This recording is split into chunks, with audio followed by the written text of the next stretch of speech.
A CNN Internacional viu de perto a atuação das tropas da Coreia do Norte, que estão ajudando a Rússia, dentro do território russo, na guerra com a Ucrânia.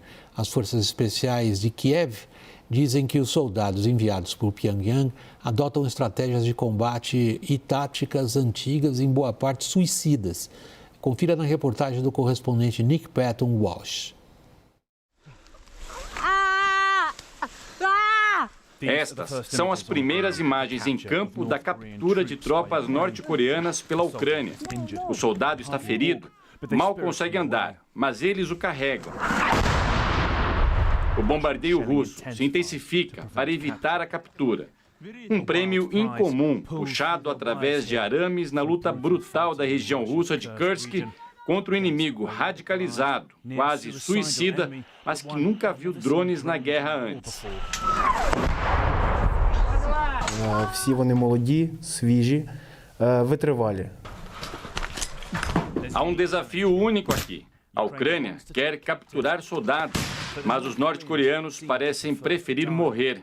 Eles atiraram em um aqui como precaução. Nas imagens angustiantes que se seguem, eles puxam a perna machucada de um coreano e depois percebem que ele tem uma granada. Ele detona um artefato sob o queixo. Suas últimas palavras foram um grito do nome do líder norte-coreano Kim Jong-un. Encontramos os ucranianos que nos mostram os papéis militares russos falsos que ele carregava, sugerindo que era do extremo oriente da Rússia, e seus códigos de rádio militar. Outras anotações à mão, com juramentos de uma coragem sob lavagem cerebral. These notes from a soldier killed, really a snapshot of the mindset inside the Hermit Kingdom. Declarations of loyalty, even tactics on how to fight Ukrainian drones, and also the suggestion that their presence here is about helping North Korea prepare for war. Amur nos mostra o novo rifle AK-12 e a mochila que a Rússia deu aos norte-coreanos. Eles estão sobrecarregados com munição, diz ele, mas às vezes nenhum colete à prova de balas ou roupas quentes e o mínimo de água. Не носят каски, что тоже для нас оказалось странным. Они типа очень маневренные и очень быстрые. Они очень быстро бегают, перемещаются, ну, их сложно словить, тем более дроном. Este drone com vídeo térmico mostra a velocidade de ataque. Abaixo estão 7 ucranianos em uma trincheira, enfrentando 130 norte-coreanos acima, que correm contra eles e então tentam flanqueá-los. Тут варто відмітити, що дійсно стріляють вони досить добре. Це говорить про те, що вони готувалися. Prontos para morrer, todos são revistados por causa das granadas. Mas eles não estão prontos para esse tipo de guerra moderna. Enviados a uma missão de treinamento, muitos não sobreviverão para uma futura guerra, ainda longe de ser vista. Conosco agora é Vitélio Brustolin, professor de Relações Internacionais da Universidade Federal Fluminense, pesquisador em Harvard. Vitélio, obrigado pela participação. Já de cara, boa noite. Minha primeira sugestão de análise a você. Qual é a efetividade militar dessa tropa? Boa noite, William Lorival. Boa noite a todos. William, faz 10 dias o Instituto para Estudo da Guerra divulgou um relatório sobre justamente essa questão, a efetividade dos norte-coreanos em Kursk. Desde que eles chegaram no final de outubro, mas o primeiro confronto sério com os ucranianos foi em dezembro. E por dia eles têm perdido 92 soldados, ou seja, são 12 mil norte-coreanos ali. Nesse ritmo, se continuarem perdendo 92 por dia, eles conseguem resistir até meados de abril. Essa é a estimativa do Instituto para Estudo da Guerra. É claro que a Coreia do Norte tem uma visão de guerra que remonta à Guerra das Coreias. Tropas norte-coreanas foram enviadas para Angola, Uganda, Chad, Moçambique e Vietnã, mas foram tropas pequenas, não foram em grande número. Eles não têm experiência em combate com drones, eles não querem nem ser prisioneiros e nem fazer reféns. Eu estava lendo esse relatório que foi divulgado pela CNN Internacional. Os norte-coreanos executam os ucranianos com tiros na nuca. Lembra muito aquele episódio em Bucha, no norte da Ucrânia. Eles não fazem prisioneiros de guerra, isso por si só é um crime de guerra. Então, a efetividade lembra muito, só para finalizar, William, as forças do Grupo Wagner. Aquelas ondas humanas, ataques frontais contra alvos e sem nenhum respeito à vida humana nem deles, nem dos oponentes, William. ponto de vista político está muito claro o eixo formado. Agora, há lições que toda a organização militar aprende numa situação dessas. E pelo que eu mesmo tenho me informado, lendo a imprensa internacional, aparentemente os coreanos do norte fazem parte de contingentes de elite, como o próprio Vitélio destacou, e também os ucranianos entrevistados pelo Walsh, o autor da reportagem que a gente acabou de assistir, também ressaltam, tem um razoável índice de treinamento. O que eles levam para a Coreia? Bem, eu acho que existe aí um programa, né, uma troca entre Coreia do Norte e Rússia, no sentido de Coreia do Norte precisa de energia, precisa de alimentos e precisa de tecnologia, né, tecnologia inclusive militar. Mencionou-se o satélite, né, tecnologia de satélite, mas essa é muito estratégica para a Rússia, não sabe até que ponto o Putin vai ceder nisso. A informação de hoje é de que essas tropas norte-coreanas recuaram e existe um envio de cerca de 240 peças de artilharia, né, iguais às que estão sendo usadas lá. Segundo o chefe da inteligência militar ucraniano, Kirilo Budanov, eles chegaram inicialmente com 120 canhões da classe M1989, que é o ano de lançamento desse canhão, que tem um alcance de 40 quilômetros, é um canhão extremamente... Artilharia pesada. Muito grande, 170 milímetros, o cano dele tem 8 metros, ele foi transportado por trem sem ser camuflado, então foi visível. E o canhão ele é autopropelido, tem 40 toneladas, então é uma arma muito potente.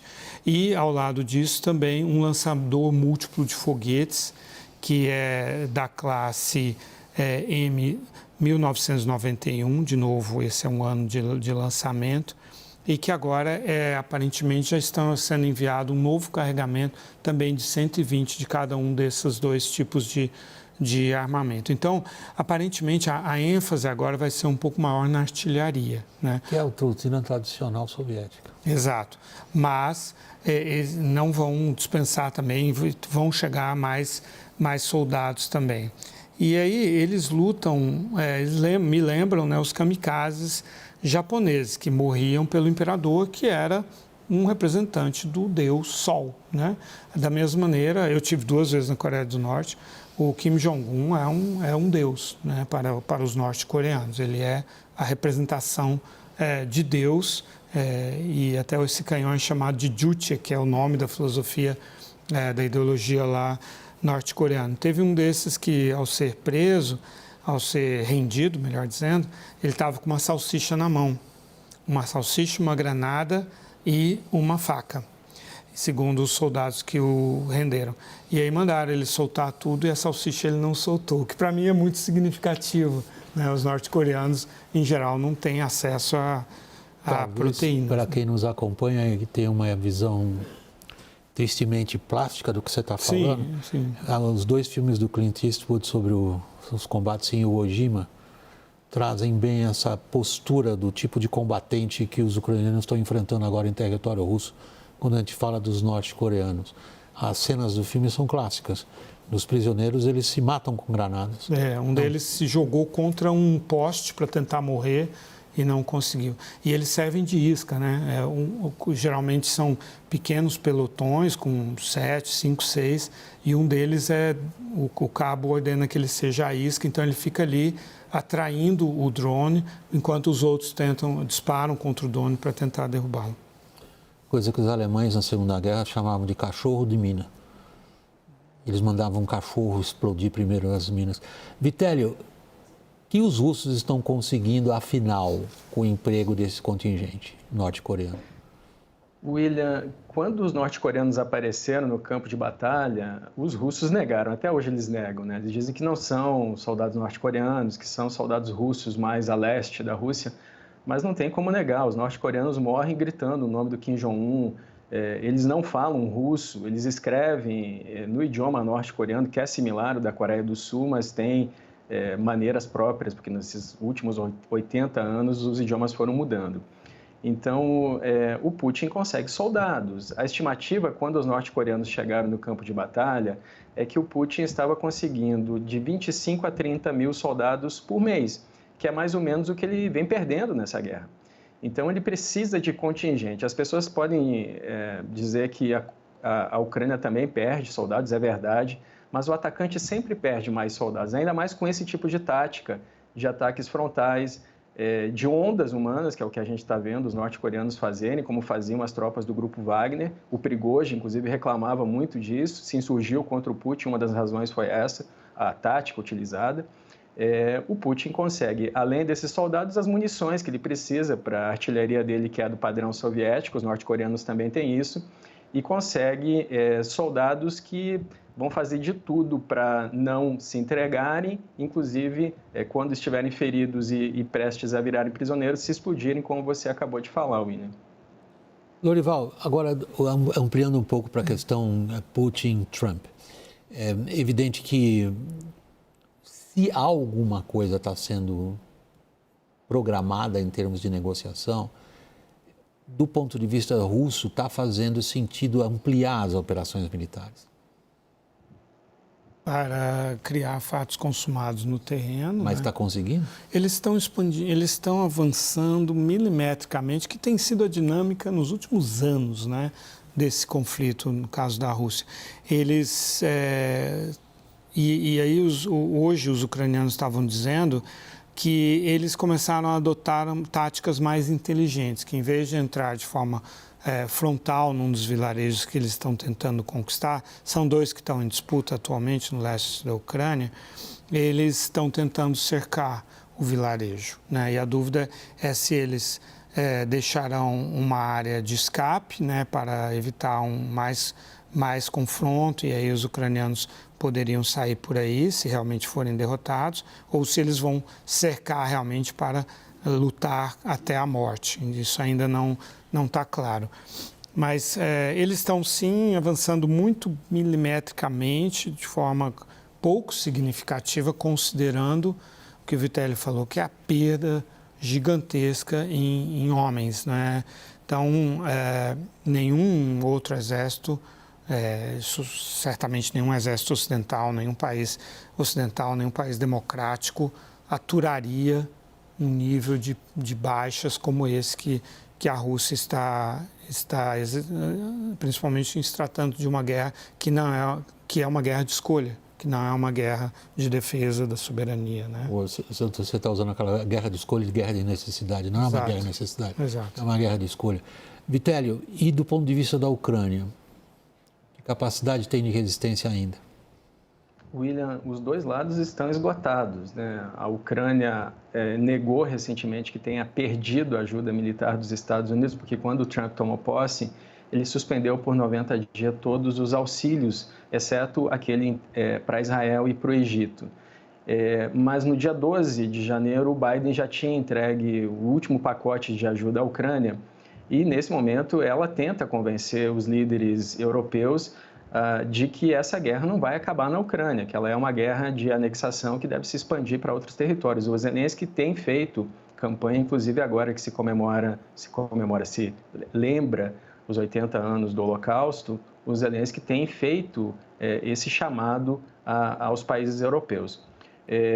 Existe uma expectativa de que o Zelensky consiga sair dessa situação com aquele plano do general Kellogg, que nós já falamos aqui, com tropas da Europa, nomeadamente da Alemanha, Polônia, do Reino Unido, da França e talvez da Itália, naquela zona, naquela área de 1.300 quilômetros. Agora, tanto o Peskov quanto o Sergei Lavrov já renunciaram a esse plano, que nem foi apresentado formalmente, ele é informal. A expectativa é de que o Trump e o Putin realmente conversem e que se chegue a alguma negociação nesse momento, William. O Vitelli chamou a atenção para um ponto importante, se a gente quiser considerar essa guerra, que é a capacidade, ou não capacidade, dos países da União Europeia de se organizarem em torno da ascensão de Trump, a volta de Trump à Casa Branca por um lado, e o que eles encarem que seja o seu papel na solução desse conflito, seja qual for a solução.